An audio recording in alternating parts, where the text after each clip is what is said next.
Ποια είναι η πραγματική ηλικία των ελαστικών σας? Το ελαστικό είναι προϊόν εξωτερικά απλό, σύνθετο όμως ως προς τα συστατικά του, συνδεδεμένο με την ασφάλεια στην καθημερινότητά μας.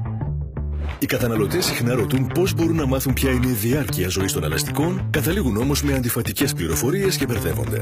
Καιρός να δώσουμε σαφείς απαντήσεις για τη γύρανση των ελαστικών. Πότε αρχίζει η γύρανση των ελαστικών? Καταρχάς, η γύρανση των ελαστικών αρχίζει μόλις τοποθετηθούν σε έναν τροχό λόγω του συμπιεσμένου οξυγόνου μέσα στη δομή του ελαστικού. Ένας χρόνος αποθήκευσης αντιστοιχεί σε 3 εβδομάδες χρήσης. Ποιοι είναι οι παράγοντες που επιταχύνουν τη γύρανση του ελαστικού? Περιβαλλοντικές συνθήκες, όπως η έκθεση στο ηλιακό φως και το κλίμα στις παράκτιες περιοχές, επιταχύνουν τη γύρανση. Άλλοι παράγοντες γύρανσης είναι οι συνθήκες χρήσης και συντήρησης, χαμηλή πίεση, κακή αποθήκευση.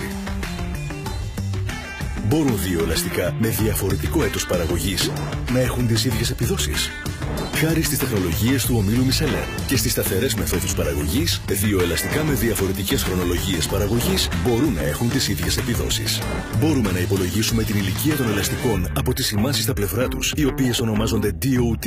Όχι, DOT είναι τα αρχικά της ονομασίας Department of Transportation, μιας κυβερνητικής υπηρεσίας μεταφορών στη ΣΥΠΑ, η οποία ζήτησε πληροφόρηση για την ημερομηνία παραγωγής, ώστε να αναγράφεται πάνω στα ελαστικά για να διευκολύνεται η παρακολούθησή τους. Το DOT πληροφορεί μόνο για την ημερομηνία παραγωγής του ελαστικού. Δεν δείχνει την πραγματική ηλικία του ούτε το επίπεδο των επιδόσεών του. Πώς θα ξέρουμε λοιπόν πότε πρέπει σίγουρα να αλλάξουμε τα ελαστικά μας? Η Michelin σας πληροφορεί ότι η μέγιστη διάρκεια ζωής των ελαστικών δεν πρέπει να ξεπερνάει τα 10 χρόνια από την ημερομηνία παραγωγής τους, ακόμη και αν δεν έχουν φτάσει στο όριο φθοράς. Να ελέγχετε τακτικά τα ελαστικά σας μετά τα 5 χρόνια από την ημερομηνία παραγωγής τους. Και κάθε μήνα να ελέγχετε την πίεση των ελαστικών σας. Και τώρα γνωρίζετε ότι η ηλικία των ελαστικών σας είναι πρωτίστως συνάρτηση πολλών παραγόντων, όπως η χρήση, η συντήρηση και οι κλιματολογικές συνθήκες. Ότι η ημερομηνία παραγωγής από μόνη της δεν δείχνει ούτε την πραγματική ηλικία ούτε την επίδοση των ελαστικών σας. Και ότι η Michelin παίρνει όλα τα αναγκαία μέτρα ώστε να έχετε τις καλύτερες και με μεγαλύτερη διάρκεια επιδόσεις από τα ελαστικά σας.